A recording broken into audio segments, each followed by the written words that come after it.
Part 10. The Puppet Master. Control. Let's travel to Russia, the year 1564. Ivan the Terrible, the Tsar of Russia, was in a desperate situation.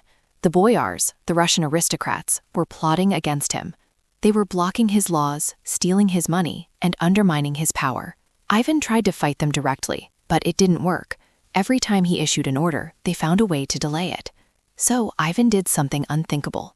One morning, the citizens of Moscow woke up to find the Kremlin empty. The Tsar was gone. He had packed his wagons, taken the treasury, and fled to a remote village. He sent 2 letters back to Moscow. To the common people, he wrote, "I love you, but the corrupt boyars have made it impossible for me to rule. So I am abdicating. I am quitting. Goodbye." To the boyars, he wrote nothing. Panic swept the city. The merchants were terrified of riots. The common people were terrified of invasion. The boyars were terrified that the people would blame them, which they did. Without a czar, Russia was lost. A delegation of boyars rode out to the remote village. They found Ivan praying. They fell to their knees. They begged him to return. "We will do anything," they cried. "Just come back." Ivan looked at them and gave them a choice. "I will return, but only if you grant me absolute dictatorial power to execute anyone I suspect of treason without a trial. Or I stay here and Russia burns." The boyars had no choice. They agreed. Ivan returned to Moscow. He executed the boyars who had plotted against him. He became the absolute ruler. He didn't seize power by force. He seized it by controlling the options. He gave them a choice between total submission or total chaos. He dealt the cards so that he won either way. Welcome to the finale of the strategy of power. Today we are learning the highest form of manipulation. We are learning how to make people walk into a trap that they built themselves. We are covering Law 31, control the options. Get others to play with the cards you deal. The illusion of free will. Robert Greene writes, "The best deceptions are the ones that seem to give the other person a choice." Humans are obsessed with free will. We hate being told what to do. If you tell a child, "Go to bed," they will fight you. They will scream. It is a battle of wills. But if you ask a child, "Do you want to wear the red pajamas or the blue pajamas?" they will think for a moment, pick the red ones, and march happily to bed. Why? Because they feel like they made a choice. They feel like they are in control. They don't realize that you defined the scope of the choice. You controlled the options. Both red and blue led to the same outcome, bed. This is the essence of Law 31. Direct force is primitive. It is expensive. It creates resistance. True power is invisible. You alter the environment so that your opponent chooses to do exactly what you want them to do. Technique 1. The horns of a dilemma. This is the strategy Ivan the Terrible used. You present your opponent with 2 choices. Both of them are bad for him, but one is slightly less bad and good for you. In the legal world, lawyers do this all the time. We can settle today for $50,000, or we can go to trial. It will take 3 years, cost you $200,000 in legal fees, and your reputation will be dragged through the mud. And you might lose anyway. What do you want to do? The victim chooses to settle. They feel relieved, but in reality, they were mugged. They just didn't see the gun. The strategy. Never give an enemy a clear path to escape. Give them 2 paths. Path A. They suffer immediate pain, giving you what you want. Path B. They suffer long-term ruin, fighting you. They will rationally choose Path A. Technique 2. Color the options. This is the most common technique in sales and negotiation.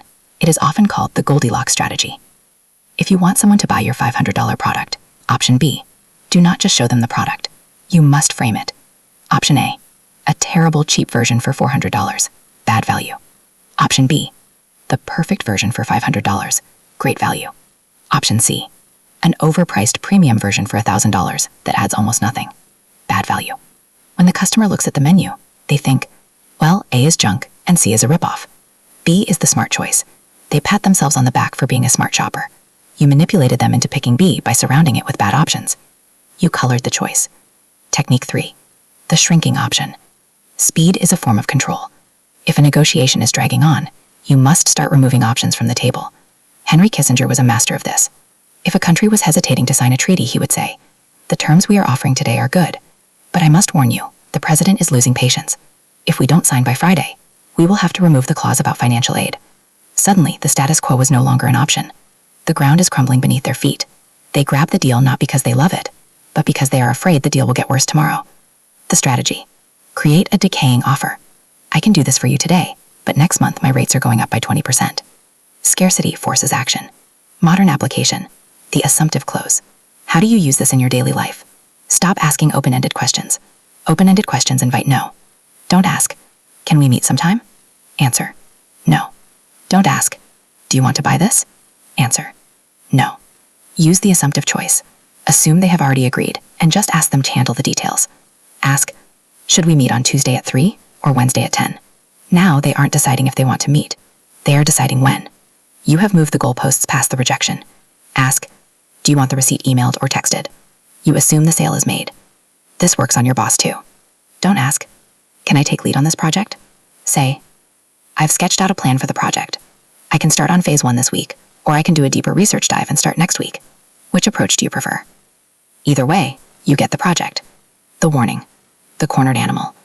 A crucial warning from Robert Greene. Never corner a weak enemy completely. If you give someone no options, if you back them into a corner with no escape, they will fight to the death. They will act irrationally. They will burn the building down just to hurt you. You must always waste them a golden bridge to retreat across. Give them a way to save face. Ivan the Terrible let the boyars believe they were saving Russia by asking him back. He didn't say, I beat you. He said, I accept your request. Let your opponent feel like they retain some dignity, even as you take their wallet. The homework. The A-B diet. This is your final homework for the series. For the next week, I want you to banish the question, what do you want to do, from your vocabulary, whether it is picking a restaurant with your partner or setting a deadline with a client. Always provide options. Do you want Italian or sushi? Do you want the report Friday morning or Thursday afternoon? Watch how much faster decisions are made. Watch how much more authority you project. The person who defines the options is the person who controls the reality. Conclusion. The master of the game. We have journeyed through the courts of Europe, the battlefields of China, and the boardrooms of today. We have learned to conceal our intentions. Law 3. To speak less. Law 4. To guard our reputation. Law 5. To win through action. Law 9. To create dependency. Law 11. To control the options. Law 31. The 48 laws of power are not a manual for being evil. They are a manual for seeing the world as it actually is, not as we wish it to be. The game is being played whether you want to play it or not. Now you have the cards. Now you know the rules. The rest is up to you. Thank you for listening to The Strategy of Power.